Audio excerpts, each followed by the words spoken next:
दापोली तालुक्यातील टेटवली पंचायत समिती गणासाठी निलेश शेट यांना शिवसेनेची अधिकृत उमेदवारी मिळाल्याने त्यांचा विजय निश्चित मानला जाते।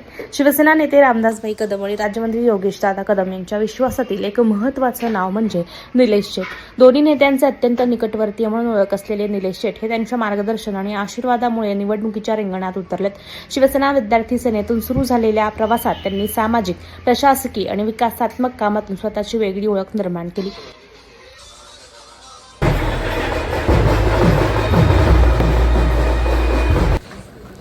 तळागाळातील जनतेच्या प्रश्नांसाठी सातत्याने झटणारे निलेश शेट आता विकासाच्या निर्धाराने निवडणुकीला सामोरे जात आहेत। महाराष्ट्राचं आराध्य दैवत छत्रपती शिवाजी महाराज यांना वंदन करतो।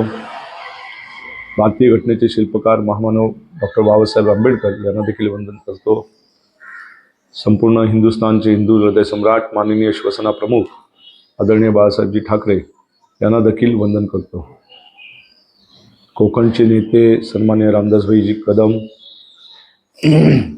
खेड दापोली मंडणगड तालुक्याचे आता खऱ्या अर्थानं विकासाची दूरदृष्टी घेऊन पुढे वाटचाल करणारे आणि महाराष्ट्र राज्याचे नामदार सन्माननीय योगेशदादा कदम आदी या सर्वांनी मला टेटवली पंचायत समिती गण नंबर 12 इथून शिवसेनेची अधिकृत उमेदवारी दिल्याबद्दल मी सर्वप्रथम त्यांचे आभार व्यक्त करतो। खरं म्हणजे मी विद्यार्थी दशेपासूनच राजकारणामध्ये सक्रिय आहे। 2003 साली सन्माननीय तत्कालीन त्यावेळी भारतीय विद्यार्थी सेनेचे अध्यक्ष, शिवसेनेची अंगीकृत संघटना होती भारतीय विद्यार्थी सेना, त्याचे अध्यक्ष सन्माननीय राजसाहेब ठाकरे आणि दापोली येथे माझी भारतीय विद्यार्थी सेनेच्या तालुका अध्यक्षपदी निवड झाली। अशा पहिल्यांदाच महत्त्वाच्या पदावर माझी निवड झाल्यानंतर तालुक्यामध्ये आम्ही विद्यार्थी संघटनेच्या माध्यमातून चांगल्या प्रकारे तरुणांनी एकत्रित करण्याचं काम केलं। त्यानंतर मी वाकवली ग्रामपंचायतीमध्ये 2005 साली सरपंच पदाची धुरा सांभाळली। तदनंतर 20 वर्ष ग्रामपंचायतीवरती सदस्य म्हणून, नंतर पुन्हा एकदा सरपंच म्हणून मला काम करता आलं।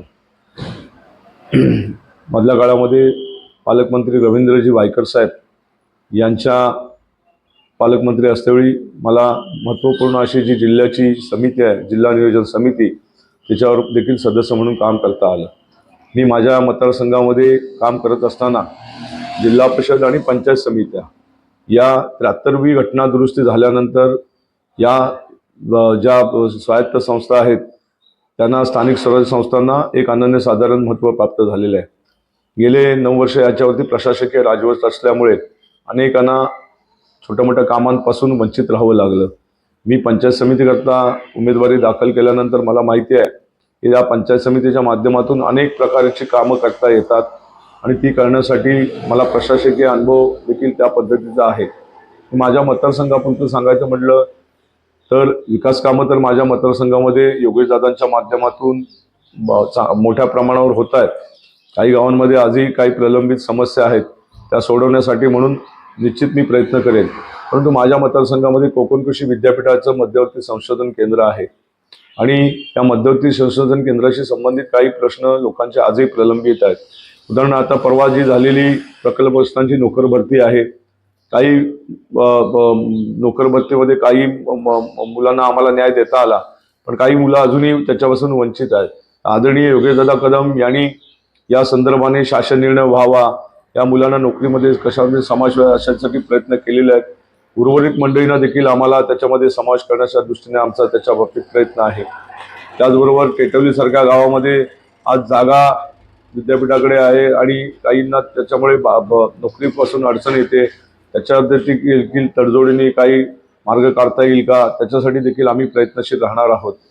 आज या मतदारसंघामध्ये महिला बचत गटांचं जे जाळं आहे सर्वत्र आपण पाहतो, त्यामुळे योगेशदादा कदम हे आज त्या ग्रामविकास खात्याचे मंत्री आहेत।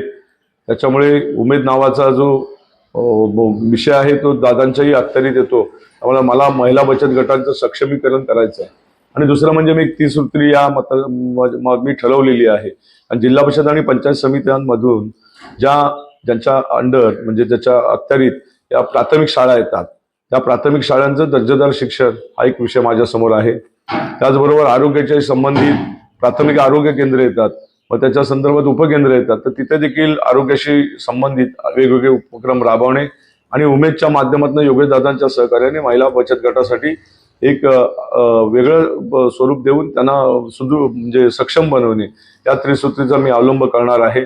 आणि मला खात्री आहे माझं एकंदरीत कामाची पद्धती किंवा मी केलेलं सामाजिक काम बरं कुठल्याही परिस्थितीमध्ये कुठल्याही अडचणीमध्ये प्रसंगाला धावून जाणे आणि त्याला मदत करणे हा माझा स्थायी भाव आहे आणि त्याची प्रचिती अनेकांना आलेली आहे. त्यामुळे माझ्यासारखा एक सर्वसामान्य जो कार्यकर्ता आहे, जो अनेक वर्ष या प्रक्रियेपासून वंचित राहिला होता, गेले 2 वेळा मला 2007 साली आणि 2012 साली देखील संधी उपलब्ध होती, पण त्यावेळी तत्कालीन भारतीय जनता पार्टी आणि शिवसेनेच्या युतीमध्ये आम्हाला वरून आदेश आल्यानंतर आम्ही माघारी घेऊन प्रामाणिकपणे युतीचं काम करणारा मी कार्यकर्ता आहे.